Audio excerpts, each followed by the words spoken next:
And, at the time, African Americans were 11% of the U.S. population, but in the Vietnam War, they made up 32% of Vietnam War soldiers.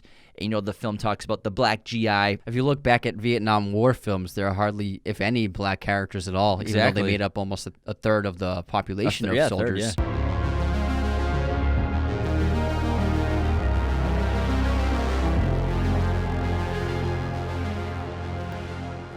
Hello, movie friends. Welcome back to the show. Anthony here. And James here. Today we're going to do a director spotlight on Spike Lee, one of the most influential directors of all time, who's made some incredible films, including Do the Right Thing, Malcolm X, She's Gotta Have It, Da 5 Bloods most recently, as well as many documentaries, music videos, commercials. He is just an icon in film and TV history. Yeah, he made a huge mark in film in America in a massive way in the 90s and 2000s and the late 80s, and he is an incredibly original, unique voice in filmmaking that we never had before he showed up.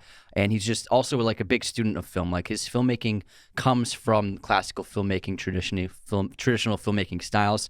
And you can see his love for the history of film in all of his movies. Yeah, I mean, we grew up in the 90s, and if you watch Spike Lee's old movies, especially like Do the Right Thing, and you can see the influence that his films had on culture was insane. It was massive. It was everywhere in the 90s and obviously the late 80s. But, like you said, he's such an important filmmaker. He's made so many great movies. And also, again, documentary work. He's made one of the most important documentaries I think I've ever seen is The Four Little Girls. That was a very powerful documentary about that bombing. But other than that, he's got a huge range when it comes to filmmaking. He can do pretty much any genre. He's dabbled in different genres.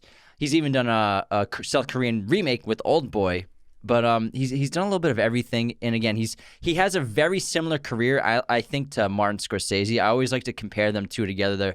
They have very similar careers. They both tell stories about where they come from, specifically Spike with Brooklyn. They both direct music videos and documentaries as well as theatrical films. Both have made a ton of movies and acted in some. Spike's acted in more of his movies than Martin Scorsese's acted in his movies. Yeah. Spike writes most of his scripts, whereas Marty used to write scripts more often. He's really only done, like, recently Silence was the last script I think he wrote, and before that he hadn't read a movie since like the early 2000s, I believe. But they're both cinephiles and students of film. They're actually very good friends as well. They became friends after Spike, who he's been a longstanding film professor at NYU. He did a screening of Mean Streets in the 90s, and then he invited Scorsese to that screening, and since then they've become very good friends, and they do have a lot in common. They also have their own muses, like Spike. Very, very much Denzel has been his muse for a very long time, and even Lawrence Fishburne and Sam Jackson have been in a lot of his movies. John Turturro, too. John Turturro, yeah. And then Scorsese, obviously, Leo and De Niro and Pesci as well. And so they both work with their friends. They both work with regular collaborators as well as in front of and behind the camera. And they both, when you think of them, you think of New York, especially Spike, because Marty has done so many movies outside of the setting of New York, but he's done plenty in New York. But Spike, he injects the culture of New York, especially the Brooklyn culture of New York, and even more specifically the Bed-Stuy neighborhood in Brooklyn where he grew up. And I think that what Spike has done with cinema and his films is he's always tried to portray his culture in film that had never been seen before, specifically the Brooklyn culture, where he grew up, his environment, what his neighborhoods were like. And those are things he never saw in film. And that's what he brought to cinema. And black voices, black stories, black characters, and he thinks it's a duty to himself that as long as he is marketable and still people are still going to see his movies, he thinks it's a duty to himself and to his culture to keep telling black stories and black characters and making black films. Now, before we continue, the best way to support Raiders of the Lost Podcast is to become a patron at patreon.com/Raiders of the Lost Podcast, where you get awesome perks like our podcast schedule. So you would have known that we're doing a Spike Lee Director Spotlight today. Personalized videos, Patreon shoutouts in the show, as well as weekly bonus episodes. And we'll be doing, all our Godfathers also get an extra bonus episode each month, and they get to pick that themselves. We also just launched our podcast masterclass online course. So for anyone who wants to start a podcast or improve their current podcast, our 22-chapter, 46-video lesson course will give you all the secrets behind the scenes of our show. The link is podcastmasterclass.teachable.com, or go to our website, raidersoftheLostPodcast.com. It's right there on our homepage. So feel free to also check out all of our sources of content, our merch, custom movie posters. Thanks for following, listening wherever you are around the world. Hit the notification bells. Now let's get back into the career of Spike Lee. So Spike's got one Academy Award, which he won for Best Adapted Screenplay of BlackkKklansman, but he's one of the many great directors who've never won an Oscar for Best Directing. You know, Marty was on that list for 40 years until he went for The Departed. I mean, we're talking about Stanley Kubrick, Chris Nolan, David Fincher. The list is huge of influential, huge, impactful directors. Tarantino, who have never won an Oscar for Best Director, and Spike is 100% on that list. And he actually has a lot. He's similar to Tarantino, where he was acting in his early films. Like Tarantino was acting in major roles in his films, Reservoir Dogs and Pulp Fiction, and then Spike. He never made himself the lead of his movies, but he was always a strong character. You could say Do the Right Thing. He's probably the lead of that Mookie's movie. a lead, but that's more like an ensemble because Sal is made as a major character as well. True. I would say that's very much an ensemble piece, but Mookie might have the most screen time. I would have to add it up, but he definitely was portraying himself in his films. I think to just bring that voice that he knew so well. He's also a very personable guy, a very unique guy. His roles are usually very funny and personable and relatable. And I think he did a great job in his roles. But then he also learned, I think that when he began working with Lawrence Fishburne and then Denzel, he's like, wow, these guys are so talented. And like Tarantino, working with talented actors, realized I'm going to put the best actors possible as the lead roles in my films. And then just eventually he's got a good amount of screen time in Malcolm X, but still that's Denzel's movie. So True. I think he was like, when he found great collaborators, he gave them the leading roles. He works really well as the side characters, and I love how in like She's Gotta Have It, he plays that character Mars Blackman, which was eventually used, was it in Nike, Michael Jordan commercials? So that's really funny that even him being his characters in his own films become very influential as well and iconic. He became iconic and a famous director, like during the trailers for his early films, like it was always Spike Lee came before the name because Do the Right Thing was such a big hit. And She's Gonna Have It was a really big hit in cinema for being such a small budget. It made a good amount of money. And so he became synonymous, like Tarantino, with the name coming before the movie. For sure. And so Spike Lee, Shelton Jackson Spike Lee, was born on March 20th, 1957 in Atlanta, Georgia. He's the son of Jacqueline Carroll, a teacher of the arts and black literature, and William James Edward Lee III, a jazz musician and composer when he was a child. The family moved from Atlanta to Brooklyn, New York, and his mother nicknamed him Spike during his childhood. He graduated from New York University's Tisch School of the Fine Arts, where he earned a Master's of Fine Arts in Film and Television. And in 1983, Spike Lee premiered his first independent short, Heads. Lee submitted the film as his master's degree thesis at the Tisch School of Arts. His classmate Ang Lee and Ernest R. Dickerson worked on the film as assistant director and cinematographer. Yes, that's Ang Lee, respectively. The film was the first student film to be showcased in Lincoln Center New Directors, New Films Festival. Lee's father, Bill Lee, composed the score. The film won a Student Academy Award. So he had early roots in filmmaking while he was growing up, going through school, and obviously had immense talent. And that's crazy that he was classmates with Ang Lee. That's wild. That's insane. Which is pretty nuts. I can't believe that. And also, like, I think he's become a pop culture icon. He's a gigantic fan of the Knicks. He's always wearing the colorful outfits and his glasses, and he's like the Jack Nicholson of the Lakers. Oh, for sure. He really represents, that area of New York in popular culture, and I think a lot of people really love him. And going back to Marty Scorsese, so his mother actually took him to see Mean Streets when he was a kid, and it had a huge influence and impact on him, whatever year that movie came out. And then he first met Marty while he was at NYU. Martin had a screening for After Hours, and after the film screening, Spike Lee went up to him and told him that story, and they became friends ever since. I love After Hours. Yeah, that's a great comedy. Really good movie. It's a great dark comedy. But yeah, New York Knicks, in terms of just trademarks, I would love to dive into of Spike Lee. He's got a bunch. He's got so many in the Knicks, Brooklyn, but sports in general are always a huge backdrop and character like trademark for a lot of his films, whether it be in Do the Right Thing, where it's a very high racial tension film. But he uses nuances of telling racial differences and stereotypes by doing stuff like talking about characters' preference for athletes, like who their favorite athletes are, and how the black characters, their favorite athletes are the black athletes, and then the Italian Americans, their favorite athletes are the white athletes, and stuff like that. Yeah, and also the production of his films, they always have his iconic shot I'm not sure what you exactly call it, but it's the shot he does in every single movie where the character is facing the camera. And generally they're looking at the lens, but sometimes they aren't. So sometimes they break the fourth wall.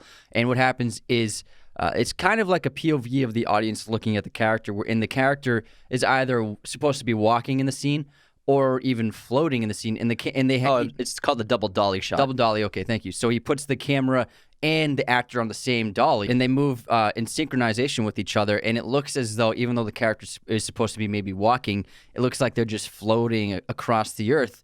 And also, he's done it a few times where he makes it even more surrealist, like in Red Hook Summer, where he has the kids, instead of just them moving across the earth, he has them rise up into the air with the camera. So he adds like magic realism to that shot. But you see that image in every single one of his movies.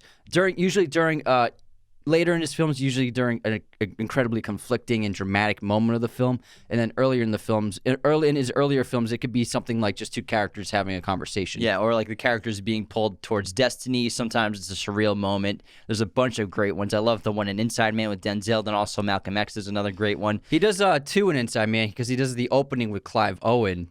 Well, okay? So would you say that's a double? It's pushing. Yeah. So it's not moving in the same way. Yeah, it's going back. They're heading towards each other. Yeah. The camera and the subject, but it's the same idea. But in terms of double dolly shot, breaking the fourth wall in general is another trademark of Spike Lee in a lot of his films. Ton of great shots. I think there's a really great one in Mo Better Blues where Denzel is practicing with the trumpet, and then he's breaking the fourth wall, and it's like the 360 spinning shot around the entire apartment. Yeah. So it's really great, but that's another big trademark of him. Yeah, exactly. And also you could say trademarks are Denzel. Yeah. It's a trademark. Well, he's really only in 4 movies of his. I believe 5 or 6. I think it's only 4 actually, because the last one he was so it's 5. So it's 5. No, it's Mo Better Blues, Malcolm X, He Got Game, and Inside Man. He hasn't been in one since. If anything, Lawrence Fishburne and Totoro's been in the most movies. I would say Totoro's been in the most Spike Lee movies in general. Because Totoro's in a ton of Spike Lee movies. But other frequent collaborators for more trademarks of Spike Lee, Giancarlo Esposito was in a lot of his early films. He was awesome in Do the Right Thing for sure, and then he's also in a few others. Lawrence Fishburne, John Leguizamo is a ton of them. Delroy Lindo is in a lot of his movies. Ossie Davis, Ruby Dee, Wesley Snipes also in several of his movies as well. So those are a lot of frequent actors that he has in his movies. Yeah, Wesley Snipes is great in Jungle Fever. Oh, for sure. He's really good. Some more trademarks of Spike Lee, obviously racial and social justice themes. He does this in pretty much every single one of his films, and one of the other great trademarks that ties into that is his wake-up call, which he does in, I think, every single one of his movies. He does a wake-up call by a character, either screaming wake up or some sort of wake-up call to obviously signify Black Americans waking up to the struggle and everything that's happened to them over the last 4 centuries. And also, a major trademark is, rather than calling his movies films, he calls it a Spike Lee joint. Yeah, so, except for, isn't Old Boy like the only one I think that isn't a Spike Lee joint? I have to check. I think that one's a Spike Lee film, which is probably why it didn't, well, we'll talk about Old Boy later on and why that probably bombed. But yeah, his films are joints. That's what he calls them. So you're experiencing a Spike Lee joint. It's different than a film because it's his stamp, it's his kind of style, it's his unique way of telling stories. And he has the theme of race in every single one of his films depicted in various ways. Whereas, like, it's racial divisions within Do the Right Thing. Whereas in Jungle Fever, it's race as opposed in terms of dating. And whereas Wesley Snipes and the girl he's seeing, he's black and she's white, and then the friends and everyone around them is reacting in different negative ways because of them dating someone else from the other race. So he always injects that theme into his films and his stories in different ways. It's not always the same thing. And I think I like about Jungle Fever, tying back to Marty, because again, I think they're very similar filmmakers, is I feel like all the Italian female actresses in that movie they're all in his movies. They're all from Martin Scorsese movies. They're all from like Goodfellas and Cape Fear. Yeah. She's a white Italian.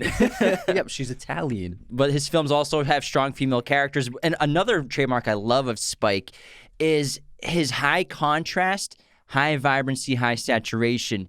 There are a lot of films, like Clockers and Inside Man, when we're doing the flashbacks of like the interrogation rooms. It's like the highs are glowing on characters. It's really beautiful and surreal. It kind of takes you out of out of body in a way. The bleach bypass. These specific scenes you're seeing, but then also a ton of vibrancy, a ton of oversaturation, lots of like vibrant blues, lots of vibrant reds, yellows in a lot of his films as well. Yeah, I would say maybe the only one he didn't really do that with was Inside Man is pretty desaturated, and also Miracle at St. Anna is pretty desaturated, I think, because of the tones he was going for with those films. But that bleach bypass effect, it's, they did that with Half-Blood Prince. Did it with Saving Private Ryan, why the highs glow like that, because they don't bleach the film. It's really beautiful. Yeah. Parts of Malcolm X are obviously desaturated, but also parts are very vibrant and saturated, like when he's red earlier on in the film, he's got like the red suit and everything and the straightened hair. So, but those are also very vibrant scenes compared to the prison sequences in that film as well. Yeah, but also going back to classical filmmaking, he loves using old filmmaking techniques, especially the Dutch angle is heavily used in his films, especially the first half of his films. He was using the Dutch angle a ton, especially like Do the Right Thing has a ton of it. Yeah, He Got Game has a bunch, and he's always been a big purveyor and fan of that image. And also low shots, which because his favorite movie of all time is The Treasure of the Sierra Madre. If you ever seen that, or if you just look at images of it, you see the influence of that film all over his movies. He's got all these hyper close-ups, these low angles, these just tight, wide shots on 2 or 3 characters in the frame at once. It was very common in that film as well, the cinematography style, but I think that Spike has used that as influence in a lot of his movies for sure, aesthetically. Oh, absolutely.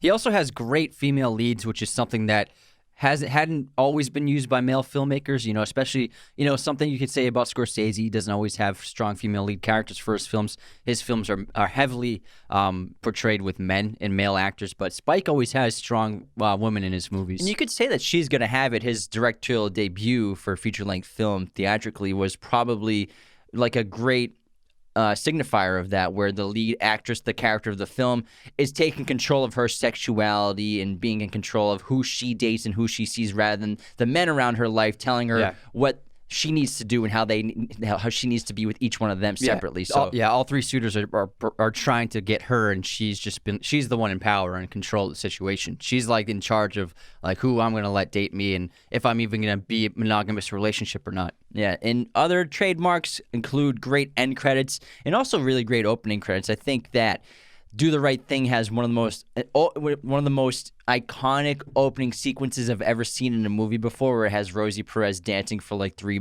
and a half, 4 minutes. Yeah, with all the red. Which I think harkens back for Spike being such a huge fan of golden era Hollywood musicals and dance films. What's the song?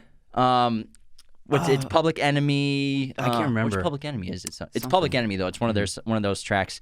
But that's what I think. It's his style of doing the golden era Hollywood that the Coen brothers do sometimes in their films recently with like Hail Caesar. That's like Spike's version of doing that. But putting the black culture twist on it, because he's done Shakespearean adaptations, but with a hip hop culture theme and background, and it'll be like rival gangs rather than rival groups within a Shakespearean play. Exactly. So that's what I mean by harkening back to golden 50s Hollywood musicals and numbers and stuff like that. Like Chirac is a Shakespeare adaptation, but it takes place between gangs in Chicago. Well, speaking of Shakespeare adaptations, he's got a couple of projects he's working on right now. So his next project will be a movie musical about the origin story of Viagra, Pfizer's erectile dysfunction drug. Oh, man. And this is part of the deal where he signed with Netflix to produce and direct multiple films. And then another one he's making is Prince of Cats, which is an 80s hip-hop retelling of Shakespeare's timeless classic Romeo and Juliet. And so it'll have that violent Brooklyn underground sword dueling era backdrop onto this film as well, with the hip-hop style of the 80s. That Viagra one sounds really interesting. I bet it's super funny. He's also been trying to get a couple other movies made for his entire career. A Jackie Robinson film. Obviously, he's a huge, massive fan of Jackie Robinson. Mookie wears a Jackie Robinson jersey pretty much the entire film. Do the right thing. And then he wrote a script with Bud Skolberg, one of his favorite filmmakers of all time, about Joe Louis and Max Schmeling, the boxers. Unfortunately, Bud died before they got to make it. So he said it was a last promise he would give to Bud before he passed away, that he would get that movie made at some point in his career. And veteran filmmakers they will have trouble getting like passion projects made. Like for example, Scorsese was trying to get Silence made for over 20 years, and then he just dropped the project. But then because he got some hits thanks to Leo, like Shutter Island and Wolf of Wall Street, he was able to make Silence because he was becoming a draw at the box office again. Because like Spike Lee, Scorsese was never a big box office hit. His movies never made a ton of money, as respected as they are. They weren't like box office juggernauts. And same thing with Spike. He's only had a few very successful films. Inside Man is by far his most successful film, made over $250 million at the box office, whereas many of his other films, they perform just moderately well, and many of them are box office failures. So it can be a struggle for these great veteran filmmakers to make passion projects because they can't get the funding, because their track record, even though they make great films, they aren't highly successful. So I think a lot of investors in studios, even though they might love filmmakers like these two, they'll still be hesitant to greenlight a project that they aren't sure will make any money. 100%. May I correct you? Sure. Inside Man was about 185 million. So that was worldwide 250. No, that's global. Oh, okay. Yeah. So I just Googled. Oh, I'm adjusting for inflation. Is what I looked at. Okay. Sorry, adjusted for inflation. Yeah. Then you're probably right. Yeah. And then, I mean, if it wasn't, Wolf of Wall Street was Marty's first movie that surpassed 300 million at the box office. Yeah, because Shutter Island was just below 300. It was like but Shutter Island was his most successful movie at the time. And that's why I think that, and The Irishman probably would have never been made by Scorsese if he didn't do it with Netflix. If you think about it. And so that's another one he was trying to get made for over 20 years. So I bet you if even Netflix wouldn't have done that if it was just a theatrical release, because it was same day Netflix and theatrical release for The Irishman. And I think that's also why Spike Lee did this deal with Netflix. I'm sure maybe we'll get the Joe Lewis movie, which would be really cool down the line from Netflix. Yeah, because Scorsese wanted to make The Irishman when Joe Pesci and De Niro and them were still not young. super old looking. Yeah. That was his initial plan, but he could never get the money for it. It's like they aged by 30 years. Yeah, exactly. In real life. Whereas Netflix is like, as much garbage content as they put out there, they are giving a lot of great filmmakers all the money they need to make their projects, which is why Scorsese has gone to Netflix, which is why Fincher has gone to Netflix, which is why Spike Lee has gone to Netflix, because Netflix is just like, here's this barrel of cash, do what you want to do, because we want as many great films on our platform as possible. We'll own the movie outright. We never have to try and license a movie. We'll just own it forever. And so it just makes sense for Netflix to give these great filmmakers a lot of money to do their own passion projects. It's pretty smart. You know, Netflix, they needed to adapt after everyone started getting on the streaming game. And by giving these great directors who are such incredible storytellers budgets to tell the stories that no other studio pre-streaming would have given them funding for, it's really great. It's genius, and we're going to get a ton of great films from all these guys and women coming down the line. Now, it's 2022, and Valentine's Day is a week away? Wow, Today's the 7th. So listen, get on manscaped.com. If you got a man in your life, this is the perfect gift for them. Getting something from Manscaped, especially Lawnmower 4.0 Groomer. Use our coupon code Raiders of the Lost at checkout for 20% off and free shipping on your entire order today. Manscaped also just launched their Ultra Premium Collection, which is the ultimate wet goods bundle, which would be perfect for the man in your life who could probably get a little sprucing up in his life in terms of smelling a little better, because it comes with deodorant, actual armpit deodorant from Manscaped, body wash, 2-in-1 shampoo, conditioner, hydrating body spray, and the package also comes with a free set of Manscaped lip balm. We've been using this package for the last couple of weeks, and I'm telling you, it is fantastic. So head on over to manscaped.com just in time for Valentine's Day. Use our coupon code Raiders of the Lost at checkout for 20% off your entire order and free shipping. In today's digital world, it's becoming crucial to protect your online privacy and information, and our sponsor NordVPN is here to help. Use our link nordvpn.com/Raiders or use the code Raiders at checkout to get up to 70% off your NordVPN plan, plus an additional month for free. A VPN is a virtual network that gives you online privacy and anonymity by creating a private network from a public internet connection. This is becoming more and more essential in today's world, where your valuable personal information is basically up for grabs for corporations or Elizabeth Salander to steal, use, and sell. Ever wonder why you type the word toaster in Google and suddenly you get ads for toasters everywhere? NordVPN protects your personal data, hides your IP address when you use the internet, and lets you bypass censorship censorship, content blocks, and website restrictions. Plus, you can use it for multiple devices. It's equivalent to buying a cup of coffee every month and a small price to pay for premium cybersecurity and access to vast amounts of entertaining content. There's also a 30-day money-back guarantee if NordVPN is not for you, so there's no risk. Without a VPN, all your internet traffic is potentially exposed to your internet service provider, the government, advertisers, or other people on your network. Grab your exclusive NordVPN deal by going to nordvpn.com/Raiders or use the code Raiders at checkout to get up to 70% off your NordVPN plan plus one additional month for free. Remember, it's risk-free with their 30-day money-back guarantee. Anthony and I have been using their subscription for the last month and a half now, and I'm telling you, it's pretty fantastic. I don't think I'll go back to not being protected for my online information and privacy, and neither should you. Now, Spike is a man and a director with a lot of credits. He's got 128 directing credits, and again, this includes films, short films, documentaries, music videos, even video games with NBA 2K16. So before we dive into his filmography, we'll mostly just cover his best movies. We'll dabble in most of them, but we'll spend more significant amount of time on the best ones. But before we get into his filmography, how about we head on into our intermission and have a little bit of fun? Sounds like a plan. Let's start with a movie quote competition. This one's for me. You know what you get for shooting an officer, Jake? The gas chamber. You know what the gas chamber smells like? Pine oil. That's where you're headed. Pine oil heaven. Oh, what is this? Can you say it again? I gotta pretend like there's a cigarette in my mouth. You know what you get for shooting an officer, Jake? The gas chamber. You know what the gas chamber smells like? Denzel. Pine oil. That's where you're heading. A pine oil heaven. Training Day. Yeah. It sounded better with the... That was a good impression. That helped. It really helped. I have a fan quote from Will Middleton. It's a good one. All right. There's only two things I hate in this world. People who are intolerant of other people's cultures and the Dutch. That's a really funny quote. What is this from? Oh, man. There's only two things I hate in this world. Oh, I can't do it. I can't do the accent. What is it? It's Michael Caine as Austin Powers' dad. And oh, my God. 3. I haven't seen those in so long. That's such a good line. He's perfectly cast as his dad. That is a good perfectly line. Cast. Well, because, I mean, he played that character multiple times. I mean, he played the character that Austin spoofs. Yeah, that's what I mean. Yeah. Like, the original Italian Job is, like, Austin Powers. And Alfie. Because, like, Michael Caine's character in the Italian Job, he sleeps with, like, 30 women in the first half hour of that movie. Like, every woman he meets, he sleeps with. It's crazy. I've never seen anything like it. I was like, this is a little much, guys. The 60s, man. Michael Caine was a stud. Absolute stud. Like a girl just like talks to him and is like, all right, let's go back to my bedroom. Like, relax. Like, I'm Michael Caine. Too much. I love that guy. All right. He's retired. Do you have a quote or is that just from your... That's just from Will. Thanks for submitting that, Will. Now, guess this movie release year. Rounders.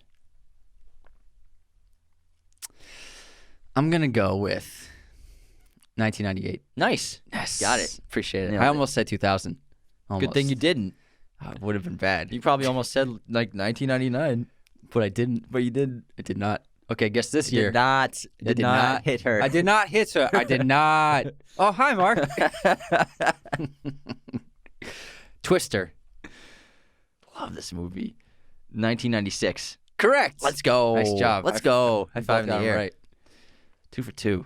All right. Movie pop quiz time. Let's go. How many Coen Brothers movies is John Turturro in? Oh, my God, you asshole. Oh, man, I don't know. Oh. Language. Make a guess. Oh, let me think. Barton Fink, Oh Brother, Where Art Thou? Big Lebowski.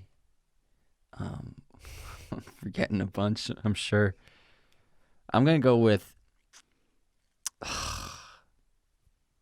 6. 4. Damn it. It's just Miller's Crossing in 1990. But you got the other 3. Yeah. He seems like he's in more. It seems like it. But I mean, because I think Barton Fink... It's because he plays so many small roles in so many movies. Yeah, he is. So many movies. I feel like it's not until recently that he's been getting like... Well, besides Barton Fink, he's the lead in that, obviously. But he's been getting like big movies. Like, he's in the Batman. Like, that's cool as hell. He's never been a lead, though. Barton Fink is the lead. Well, just one movie. Yeah, that's what I mean. But he got nominated for an Oscar for that.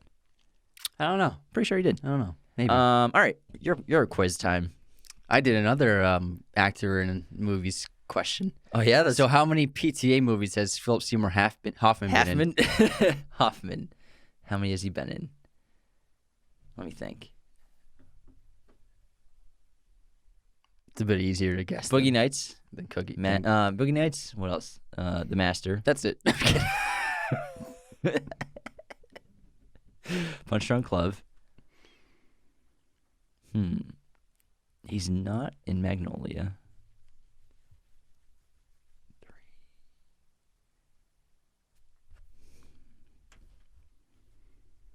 3.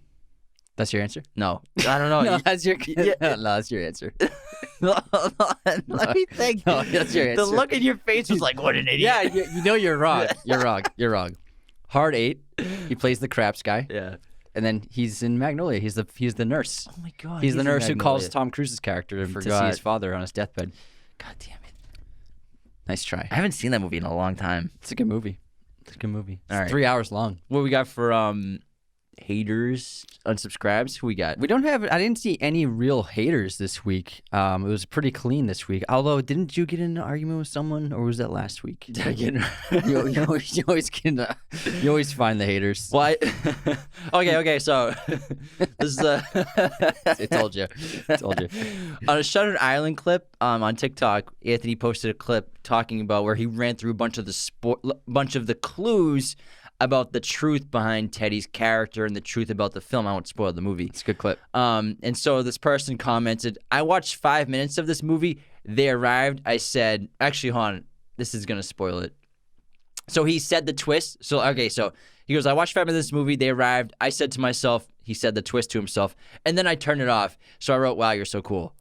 So just because you figure out the twist, which you probably didn't, you shut the movie off. What is this, a competition between you and the filmmakers? Like, I figured it out. No, I'm not gonna watch this amazing movie at all. I also suspect that person already knew subconsciously the twist because it's an old movie and the movie is famous for it. And I feel like they were just like ignorant, like they didn't know they didn't think they knew the twist, but they did.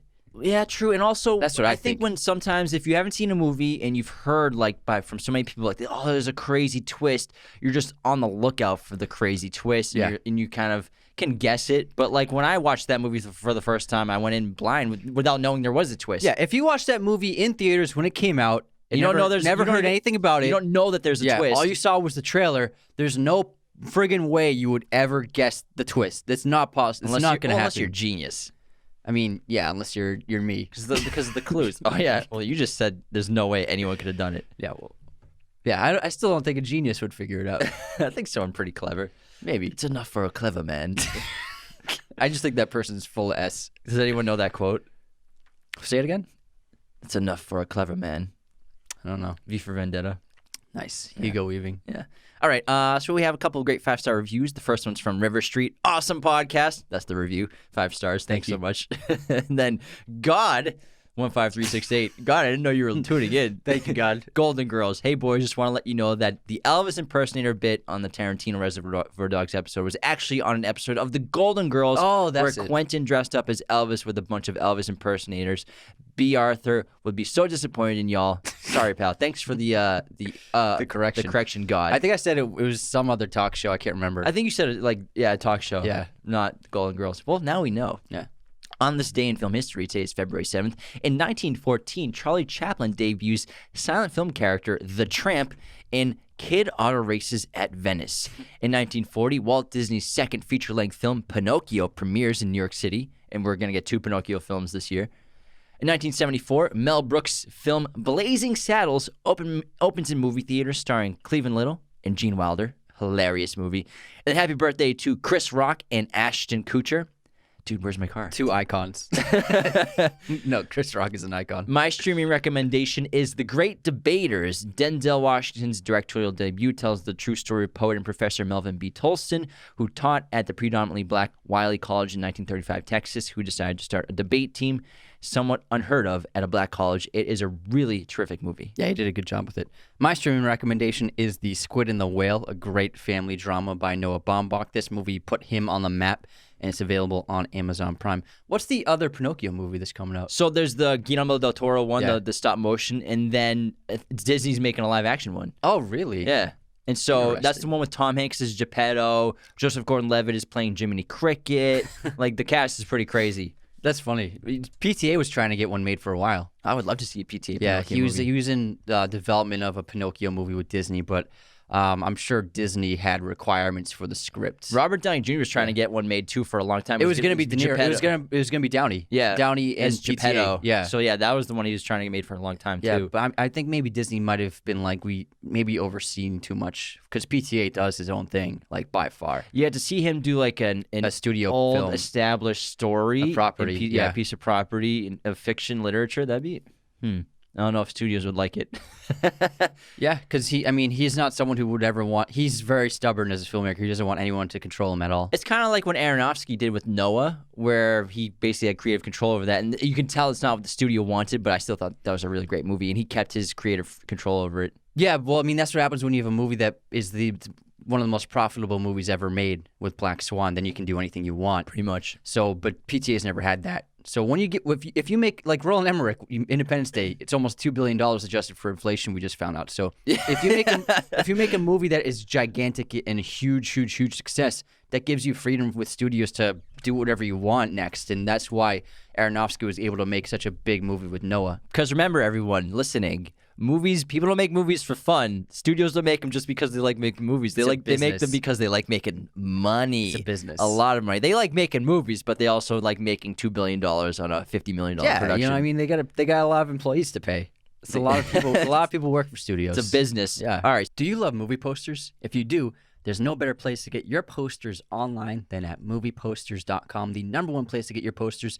They have a gigantic selection of every film and TV show imaginable in their arsenal, as well as all sorts of sizes, framing, backlighting, whatever your poster needs are.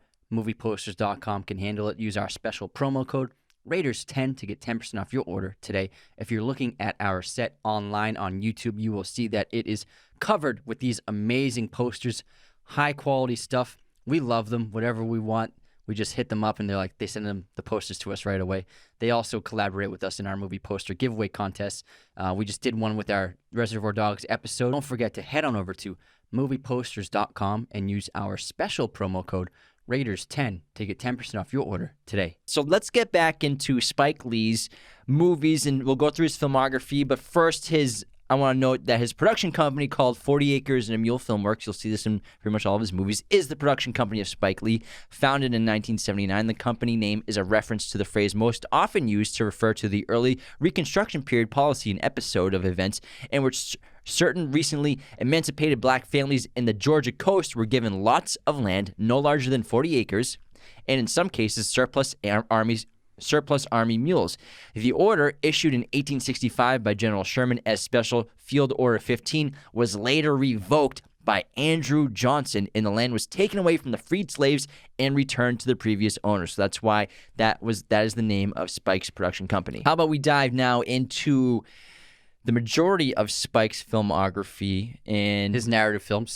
films. And I also want to talk about Four Little Girls, that came out in 1997, a documentary. But let's start with, which one do you think? She's Gotta Have It. Yeah, She's Gotta Have It. It's his breakout. And, this movie was made with just like a couple $100,000, maybe $100,000. I think it was $175,000, and it grossed $7 million at the box office. Yeah, and if you adjust that for inflation, that's like $20-25 million nowadays. So that's a really good return on investment. It's huge. And it's a great film. It's about this woman who's, she's got 3 suitors, and she's trying to figure out which one to pick. And also, she's also trying to be like, should I be dating a bunch of guys? Should I date one guy? Should I be monogamous? Should I be in control of my body?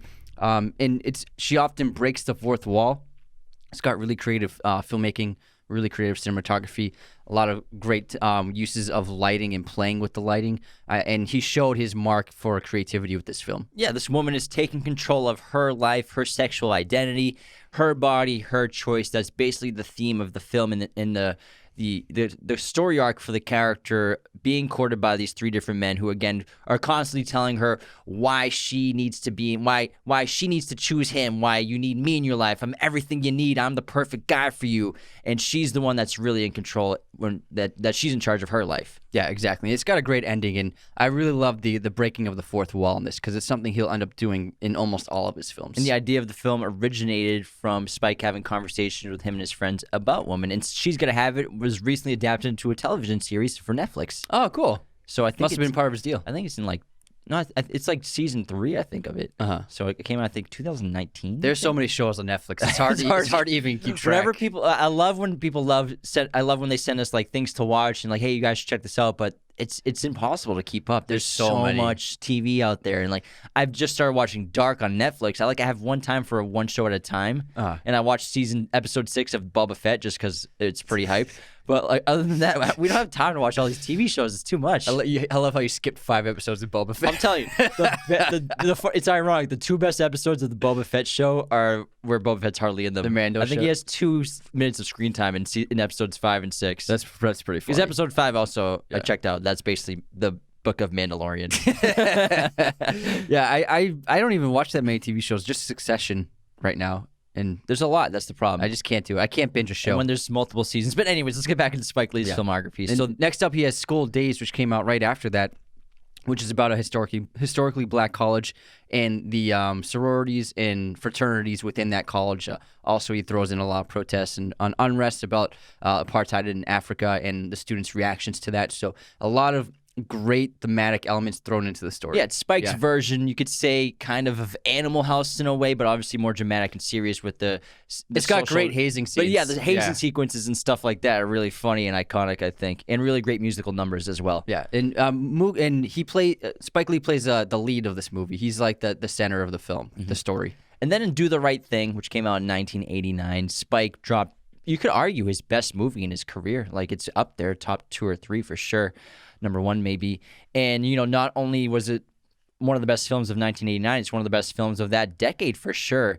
Both Gene Siskel and Roger Ebert ranked as the best film of 1989 and later in their top 10 films of the decade. Number 6 for Siskel, number 4 for Ebert. Ebert later added to his film list of great movies, which is an awesome list. You should check it out. And it recalls the time in New York City where race relations were at fever pitch, particularly between African Americans and Italian Americans. It's centered around this pizzeria, Sal's Pizzeria, where Spike's character Mookie works, and just the neighborhood so it's just this Italian pizzeria in this black neighborhood in Brooklyn, and it shows the racial unrest that kind of is at a boiling point in the hottest day of the year. Yeah, and it has so much creativity, so much color to it, the filmmaking, the Dutch angles, the great camera work. But what really works is the characters and the approach to the film, because the story leads to a giant riot in the destruction of the pizza shop, and it's caused by racial tension, and the entire story, it starts from just like little things, just from Mookie pointing out that in this Italian pizzeria, which is in the Bed-Stuy neighborhood of Brooklyn, which is predominantly black people, that this Italian shop has no black famous people on their wall of fame. Oh, sorry, it's not Mookie. It's Giancarlo Esposito's character bugging out. Thank you. That makes that. And then Mookie works there, yeah. And because this wall of fame has no black people, even though they're in a black neighborhood, they think it's unfair and disrespectful to their customers and the people that actually patronage this pizza shop, that there are no black people represented on their wall of fame. And it starts with these little things that evolve into this gigantic conflict. And what I really love about the approach is that the racism is seen from both sides. The black people are racist towards the Italians, and the Italians are racist towards the black people. It's not just one side against the other. It's the racial divide from both perspectives. And not even that. Black people are racist to the Koreans are racist to the Koreans, and to the Jews. Yeah. So they're all racist towards each other, and that's why, I think the message of the film is we need to stop being racist of all cultures to each other, and just kind of we all have to live together in this neighborhood. Yeah. The approach is he's saying he's not pointing fingers at one group. He's pointing fingers at everybody, and he's saying the problem is none of us want to get along, and everyone wants to single out everyone else, and we're all enemies. And I think that's such a great, smart, and nuanced approach to the idea of the entire film. In the movie, it's so entertaining. It's got so much energy, so much life. It's really funny. It's honestly surprisingly funny. and I just really love the character so much. And it's crazy because if this movie, you could say if like this movie and Malcolm X came out like in the last 10 years, they would have cleaned up at the Oscars and stuff like that. But, you know, we were living in a different climate back then. And yeah, Do the Right Thing only got nominated for screenplay. yeah, it did, right? That's it. It got nominated for, Best Original Screenplay, which was his first nomination, then Best Supporting Actor by Danny Aiello, who plays Sal in the film, the pizzeria owner, the father of the two Italians, one played by John Turturro. It was not nominated for Best Picture or Best Director at the Academy Awards. And at the Academy Awards ceremony, Kim Basinger, who was a presenter that evening, stated that Do the Right Thing also deserved a Best Picture nomination. Oh, she said it on stage? Yeah, on stage. Oh, wow. And so the crazy thing about this, and it's interesting how it sort of repeated itself recently, where the Best Picture winner of that year was Driving Miss Daisy, the Morgan Freeman film, where he plays a character, a black driver for an upper-class white woman, and it focused on the race relations of that elderly Jewish woman being driven by Morgan Freeman's character. And so he lost to that. He didn't even get nominated. And then, as you remember recently, Green Book in 2018 won Best Picture over BlacKklansman, which was nominated that year, Spike Lee's movie. And I would, in both those situations, you can see in the recent one with Green Book, when you could see Spike Lee was visibly upset when he saw the announcement because, well, he said in his speech too. Yeah, in his when he won winning, best adapted screenplay. He was like, every time someone drives somebody, I lose. Yeah, but it's more than that. The fact we actually talked about it before, like in an early episode of the show, where Green Book winning over BlacKklansman hurt Spike Lee so much because BlacKklansman's a black film. And even though people might think that Green Book is a black movie in a way because it tells this very heartwarming, emotional story about a black man and a white man coming together and accepting each other, it's a white production, it's a white movie by white filmmakers. That's why it hurt Spike Lee so much. Even though, Octavia Spencer was a producer on Green Book.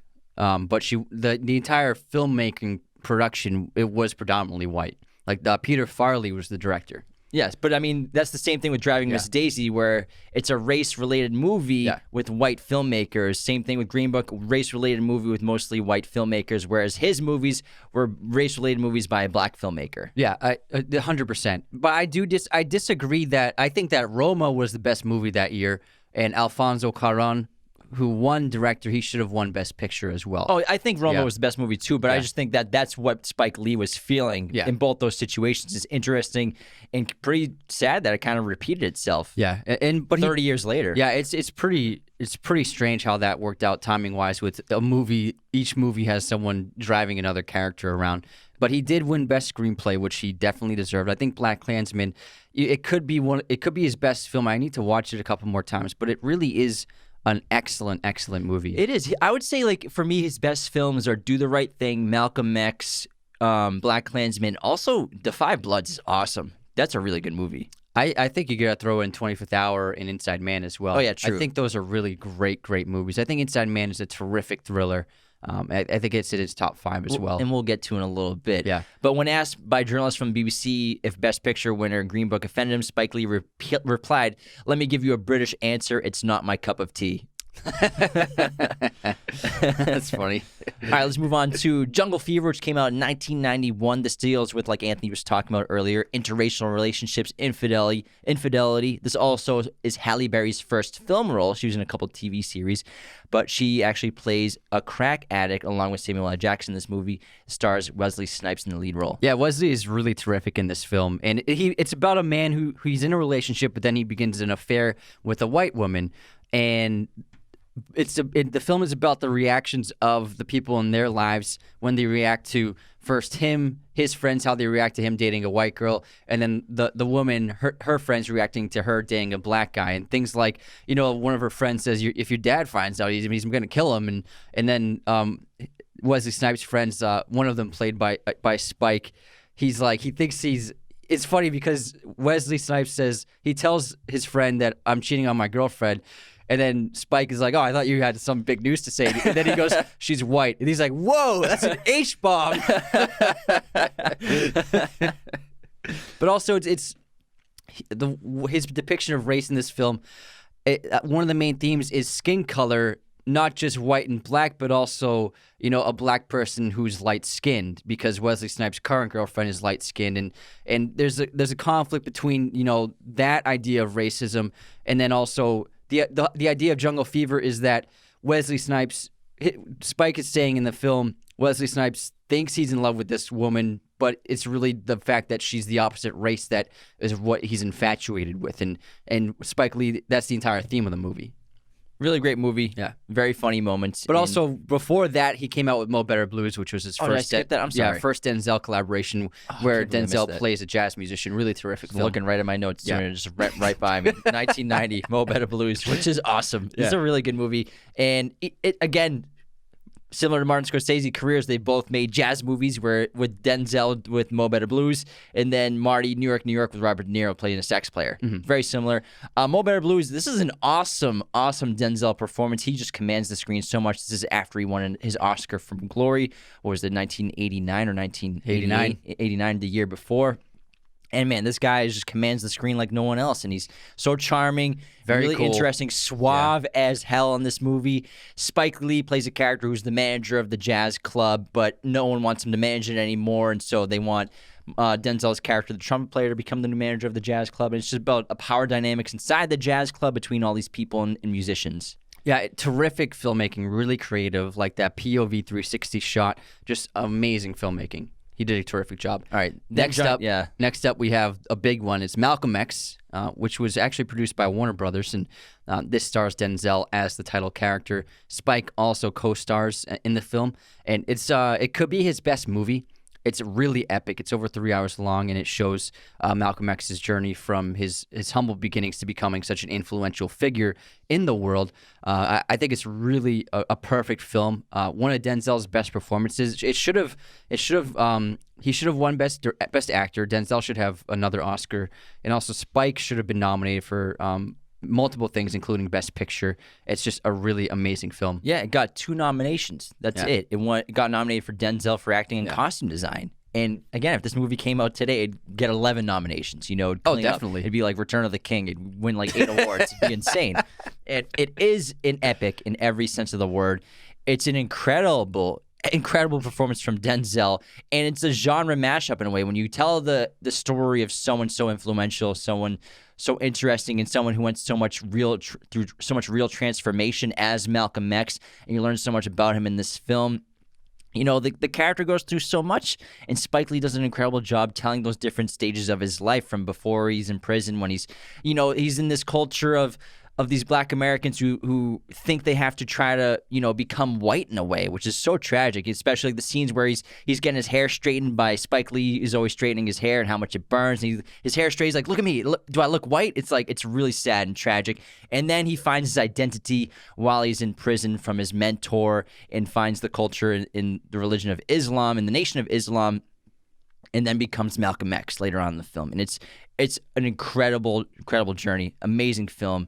It's also, I think, one of the best prison movies of all time. There's a lot of time spent in prison. It's really terrific. I was unaware of his journey in prison and how much that time changed him, and how it revolutionized him as a being. Yeah, and Denzel was perfect because he had already acted in the play of this that was based on this book too. So Denzel was already ready to play this character. He's like, I already had the glasses. I was just like, when are we filming? Let's go. And a smart move by him, and also very respectable, is he was asked to play Martin Luther King Jr. as well after this, but he declined and refused. He said he shouldn't be playing these 2 icons of black culture. It wouldn't be fair for one person to play them.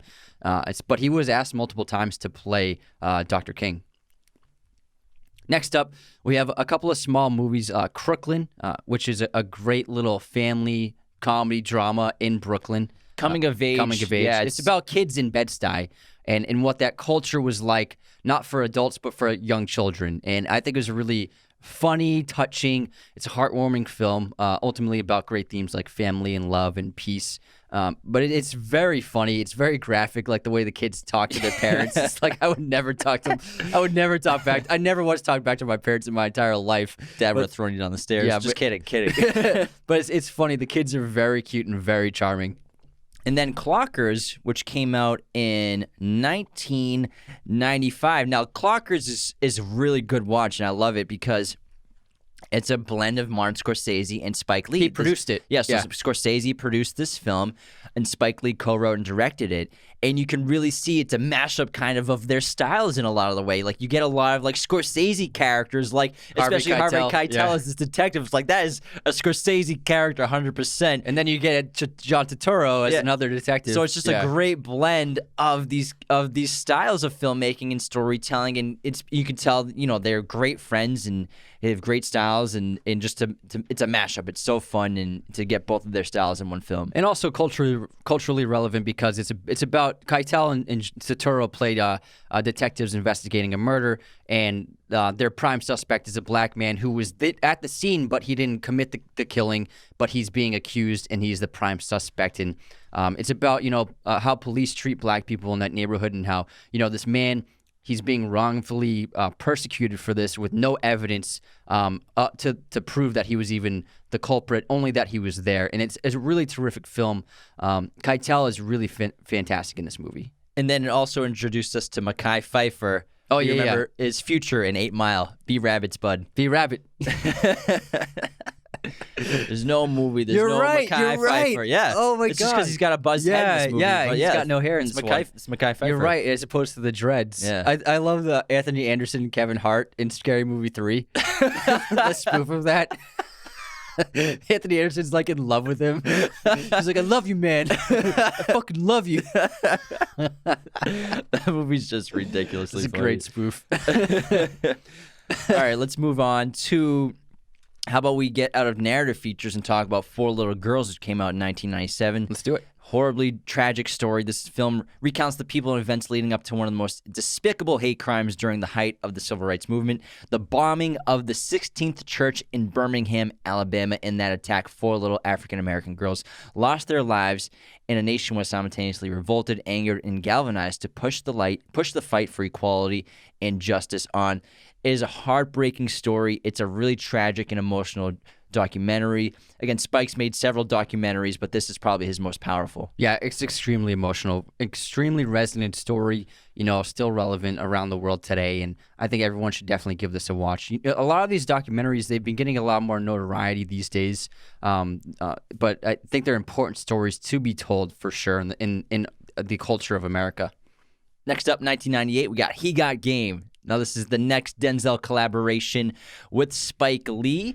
And He Got Game stars Denzel as a father of an NBA prospect who's going to pick a college school to play for, starring the real-life Ray Allen, who brought a championship to the Boston Celtics in the Big Three. 2007, or was it 2006? 2008. 2008? Yeah.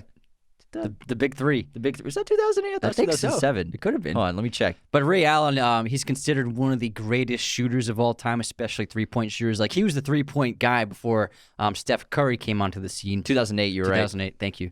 I'm a real Celtics fan. He just passed him in three-pointers this past season. Yeah, he did it much faster than he did. The game's changed so much. But Ray Allen, he's made some of the most, like, clutch three-pointers in NBA history. Like, we won the championship because of him. But Spike wanted to cast an athlete for this film, and I think he auditioned like every basketball player he could find.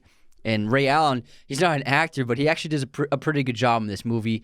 Obviously, it's noticeable when he's in scenes with Denzel, one of the greatest actors of all time, but I think he still definitely holds his own.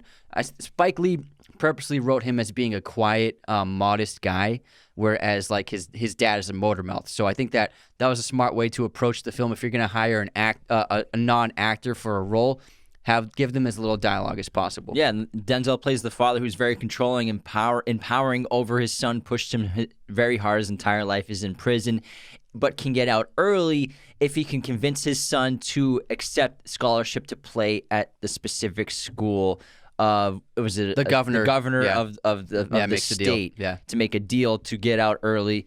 And it's really great back and forth father-son dynamic, and really, really good movie. It's a really cool look behind the curtain of the life of like a college star at college, and like how Getting recruited. but also like how the superstars of like a sports team are like the celebrities of a college Like when campus. he goes to check out the school and like what I won't tell you what happens, but it's pretty crazy. In the parties, like it's pretty wild to see. Like, and I'm sure it was pretty accurate to like what life was like for like these famous college athletes. Like they're the stars of the campus, and it's pretty interesting. And also, just like a young man juggling such big things like the NBA in his future, and he knows these teams are looking for him as possible drafting prospects, and also having this difficult conflict with his father, who was a terrible father, also caused the death of his mother. So there's a huge amount of animosity between the son and the father because of that's why the father's in prison, because he caused his wife's death by accident, but it was his fault.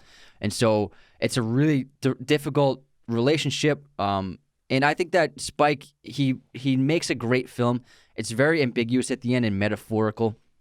It's not a happy movie, and I think that's the way to approach it.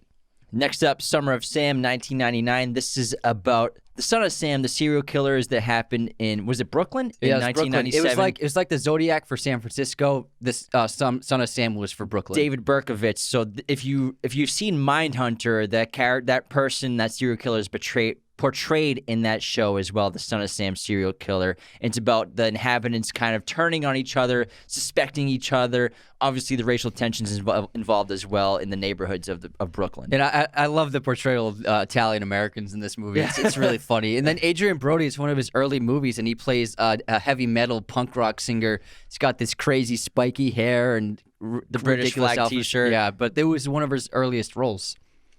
But like John Turturro is, I think, a highlight of this movie for sure. Yeah, and John Leguizamo. And Imperioli is in it as well. Imperioli. Yeah, Imperioli. Yeah, that's right. Him and Michael Imperioli made multiple films together. Yeah, exactly. Right. Next up, Christopher. Next up, we have 25th Hour, which is a really fantastic film starring Edward Norton, Philip Seymour Hoffman, Barry Pepper, and then Edward Norton, Philip Seymour Hoffman.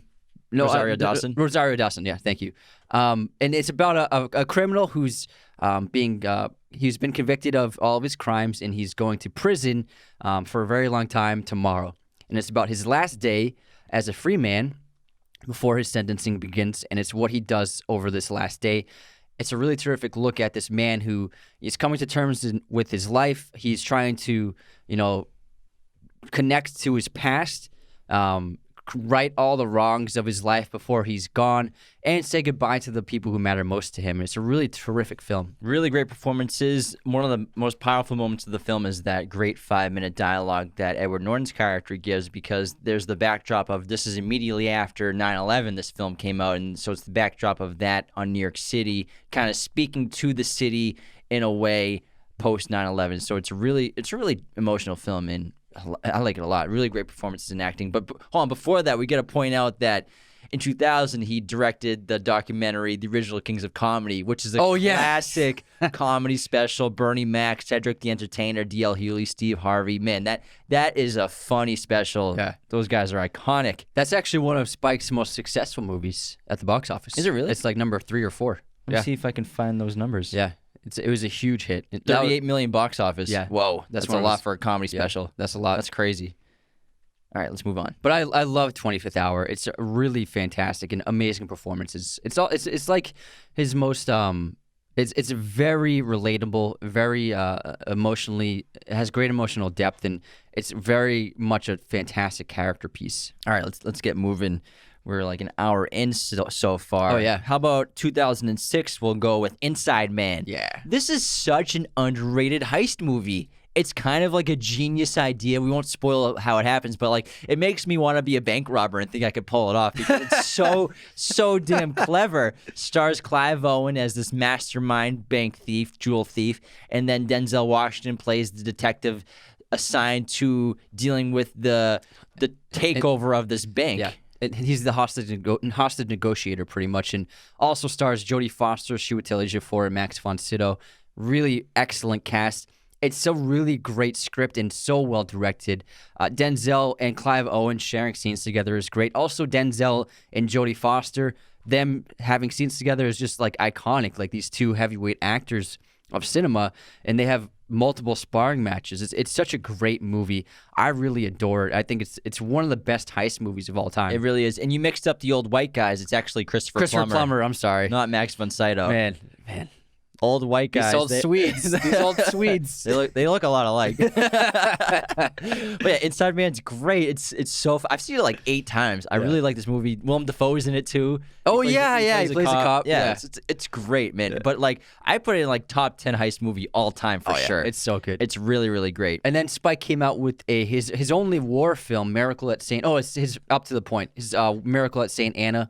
I think it's I'll be honest, it's one of his weakest films. I don't think that he's suited to war maybe until, The Five Bloods was a different take on war. But it's a pretty good movie. I'm not in love with it.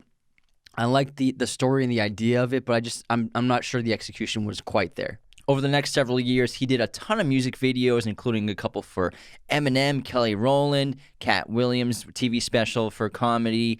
Even did Michael Jackson, I think. Oh, no, that was 2009. He did This Is It music video.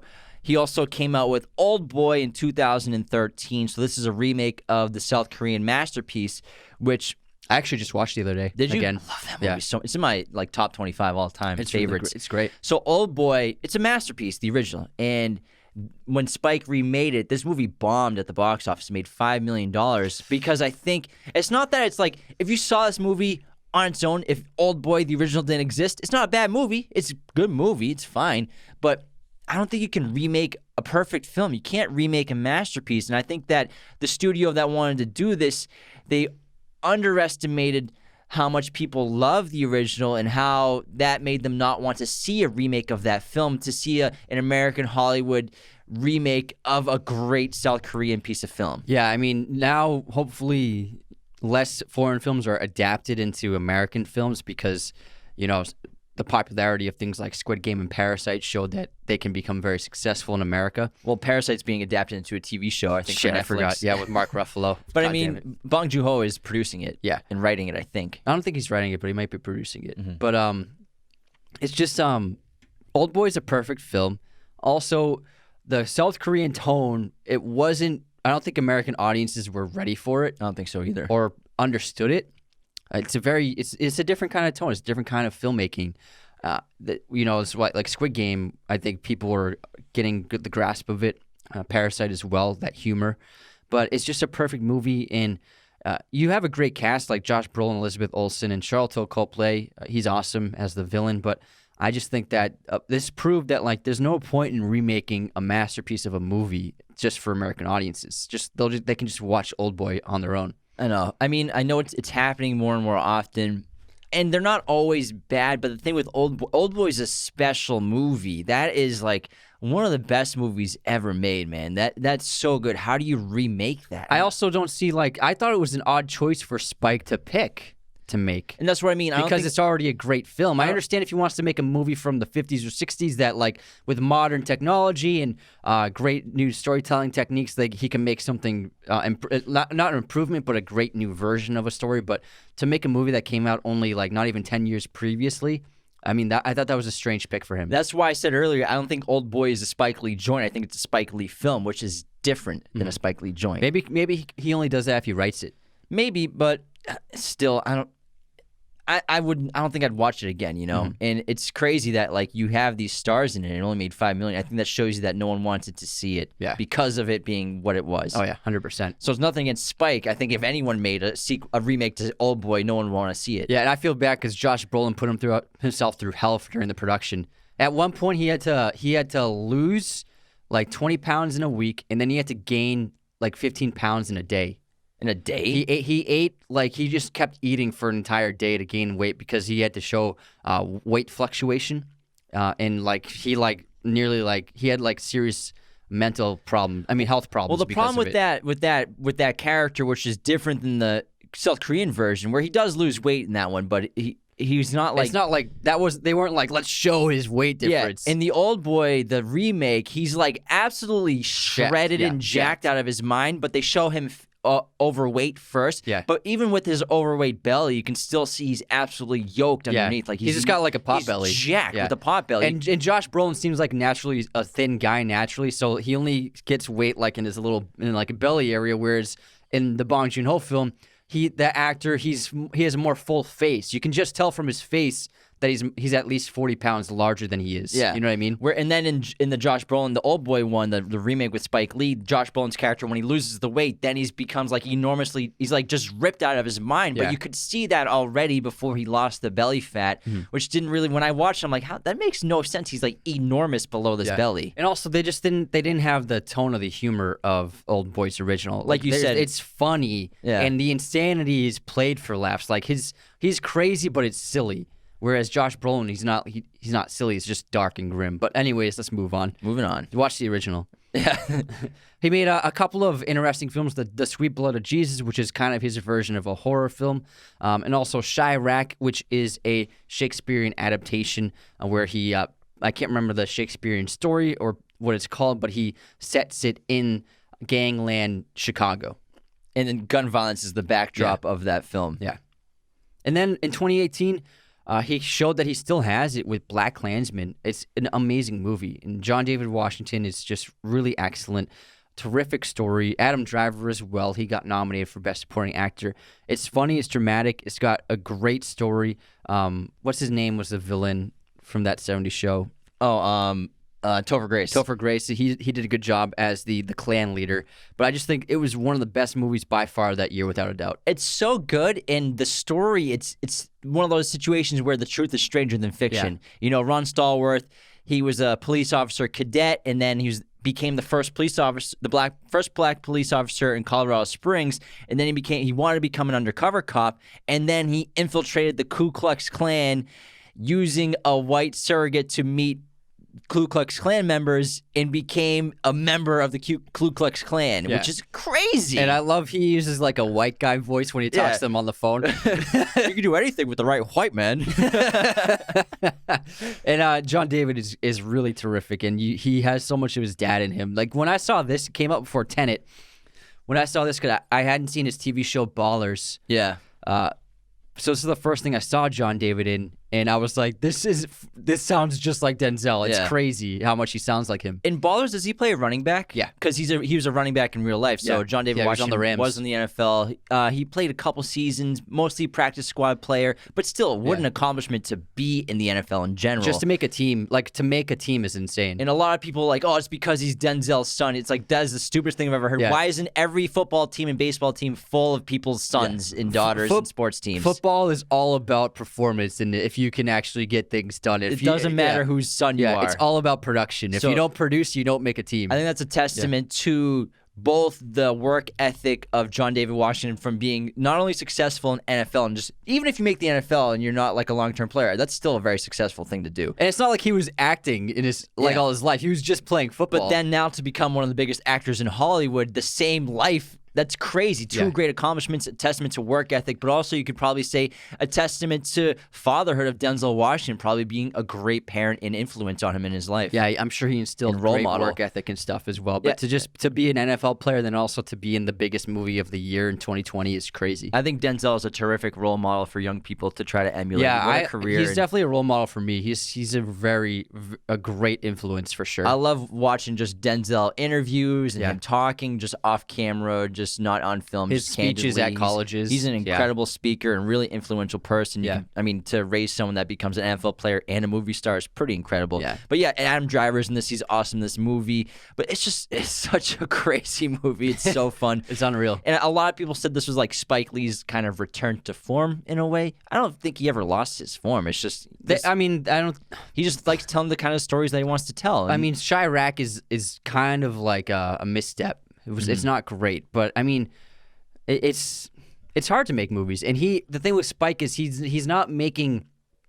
First of all, he's basically writing everything himself, and also he doesn't care about like how his films are received. He just wants to do what he wants to do, and I think he purposely makes challenging films. And sometimes challenging films they don't work, and sometimes they don't play, but sometimes they do. And I think that at least he's trying to do something that's different from the Hollywood mold. Okay, and then She's Gonna Have It started in 2017, 2019, 19 show? episodes, the show. And then most recently, he made like a short video called New York, New York, which is pretty cool. I think that was just like an Instagram 3-minute short film. I think he did it during lockdown. Yeah, you should check it out. It's pretty cool. And then Da 5 Bloods, which was his first Netflix film, came out in 2020, starring Chadwick Boseman, of course, was so good in that movie, as well as Delroy Lindo with the lead role going on. It tells the exploitation and struggles of black soldiers in war. And, at the time, African Americans were 11% of the U.S. population, but in the Vietnam War, they made up 32% of Vietnam War soldiers. And, the film talks about the black GI. He does a great job. He does it in other past films. It's another trademark where he uses archival footage, documentary footage, real-life footage to splice in with characters and the storytelling. But what I really like about Da 5 Bloods is he switches between 4 different aspect ratios. So he'll do a mix of present-day jungle digital 16:9, and then present-day digital in the cities, ultra-wide, and then 16mm Vietnam flashbacks and Super 8 millimeter home-style video footage on the riverboat sequences. So like Wes Anderson style, changing the formats. And also, I mean, if you look back at Vietnam War films, there are hardly, if any, black characters at all, even though they made up almost a third of the population of soldiers. So that's pretty crazy that I didn't know that statistic of 32%. Yeah, they talk about it in the movie because that's basically one of the themes of the film is the exploitation of the black GI. And a ton of great references in this movie to past war films. Apocalypse Now, obviously. And then The Treasure of Sierra Madre has a bunch of references too, plus some others. Yeah, again, showing his love for the history of cinema in his filmmaking. Delroy is really, really good in this movie too. He has a bunch of great monologues. Yeah, he plays the dad in Crooklyn. And he's one of his frequent collaborators. He's in a few other movies too. And then this is one of the last movies that Chadwick is in. And then that pretty much covers his films from now on. We already talked about the movies he's got coming up with the musical about Viagra, which I would love. I can't wait to see. And then Prince of Cats. He also made a TV miniseries documentary about the New York epicenters 9/11 to 2021 and a half, which came out in 2021. And, obviously can't wait to see the rest of this guy's career. We always get excited when he's got a new movie coming out. And unfortunately, he's going to keep watching the New York Knicks lose. Poor guy. Poor guy. Well, we've been losing it. Well, we lost Tom Brady, so we'll be losing for a long time. At least too. we won a bunch. Poor Knicks. Hey, man, you got to respect that. You know, he represents his team and he his never city. strays. We'll never not be Patriots fans. He's a Brooklyn guy. Yeah, he's exactly. Brooklyn. So even though we lost Brady, we're going to not be in the Super Bowl for a long time probably. We'll always be Pats fans no matter Maybe what. never again. Always be Reds. Maybe Bill will get there, but Bill's probably got 5 years left. He's getting kind of old. But Spike's one of the best all time. This guy's career it's excellent, and he's covered all kinds of different topics, different styles of film. He's made some of the best movies of all time. You could put a couple on that list for sure, and he's just an icon, big time. That was a great episode. You got some trivia or anything? No, I don't have any trivia. No, I got not left. I got some about some specific movies. Let's hear it. In Do the Right Thing, Spike Lee originally wanted Robert De Niro for the role of Sal Reggiani, but De Niro turned down the part, saying it was too similar to many of the parts he had played in the past. In the end, the part went to Danny Aiello. De Niro's photo is one of the pictures that appear on Sal's Wall of Fame from the film The Godfather Part 2. Both De Niro and Aiello appeared alongside in Godfather Part 2 and in Once Upon a Time in America. For Malcolm X, Spike Lee originally requested $33 million for this film, a reasonable sum considering its size and scope, but much more than his previous budgets. Because Lee's 5 previous films combined and had grossed less than $100 million domestically, Warner Brothers offered $20 million for a 2-hour, 15-minute film plus $8 million from Largo Entertainment for the foreign rights. But the film went $5 million over budget. Lee kicked in most of his salary, but the financiers shut down post-production. Lee went public with his battles and raised funds from celebrity friends, including Oprah Winfrey, Michael Jordan, Bill Cosby, to regain control of the project. After a positive screening of a rough cut, Warner Brothers kicked in more funds. To prepare for his role in Malcolm X, Denzel Washington avoided eating pork, attended Fruit of Islam classes, and learned to Lindy Hop. He was so in character that he even knew which pair of glasses Malcolm X was wearing on a particular day. In Da 5 Bloods, the 5 Bloods that were seen throughout the movie in present-day scenes were named Paul, Melvin, Otis, Eddie, and David. These are also the individual names of the 5 members of African-American vocal group The Temptations. Their fallen blood, who was the leader and inspiration for the others during their days in the Vietnam War, was named Norman. Songwriter Norman Whitfield produced virtually all of The Temptations' music during their time in Motown Records during the 60s and 70s. In The Five Bloods, the reason why the characters appear old during the war flashbacks is because it isn't a flashback, but instead it is the characters remembering the past. Therefore, they remember the past with their current age. It also symbolizes that in their mind, they are still in Vietnam and will continue to be in Vietnam, never fully being able to move on from that war. Apocalypse Now is referenced multiple times in The Five Bloods, including a featured nightclub is named after and shows the artwork for the classic film. In the famous Wagner piece, Flight of the Valkyries also plays during a scene in which the men are traveling on a boat going down the river, just as they do in Apocalypse Now, which is a reference to Joseph Conrad's book, The Heart of Darkness. For BlacKklansman, the real Ron Stallworth had originally wanted Denzel Washington to play him, but was ecstatic to find out that his son, John David Washington, got the role. Contrary to popular belief, in BlacKklansman, the real Ron Stallworth never used a white voice on the phone. He ironically had to use his real voice, or they would have caught him if he slipped out of character. When his white colleagues told him it could not work, he asked what made his voice any different from others, and they never answered. Actor Topher Grace said in an interview with IndieWire for BlacKklansman that portraying David Duke left him feeling depressed. So, as an act of catharsis, he took on the project of himself editing Peter Jackson's trilogy of films based on The Hobbit into a single 2-hour movie. I remember he did that on social media. I can only imagine how it made him feel to play David Duke. Jeez. BlacKklansman contains clips from The Birth of a Nation, which came out in 1915. When Spike Lee was a student at NYU Film School, he was so outraged that his professors taught the movie with no mention of its racist message or its role in the Klan's 20th century rebirth that he made The Answer in 1980 as a response.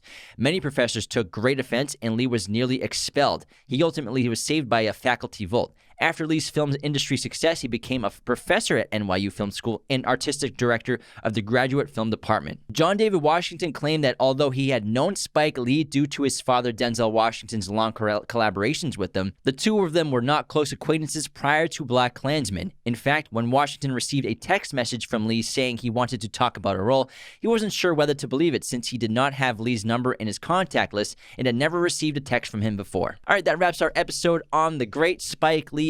If you haven't seen any of these movies, I highly recommend checking them out because he is one of the greatest of all time. Please become a patron at patreon.com/Raiders of the Lost Podcast. Take care, and thanks so much for tuning around the world. This was a Raiders of the Lost Podcast joint. Thanks so much for tuning in to Raiders of the Lost Podcast. Be sure to subscribe if you're new. Hit the like button, leave a comment. Find us on all audio streaming platforms, Spotify, Apple Podcasts, Google Podcasts, wherever you listen to podcasts, you can find us. Find us on Twitter, TikTok, Instagram, Raiders of the Lost Podcast. Be sure to check out one of these other videos right here for more content on our favorite films and breaking down all kinds of movie content. Thanks so much.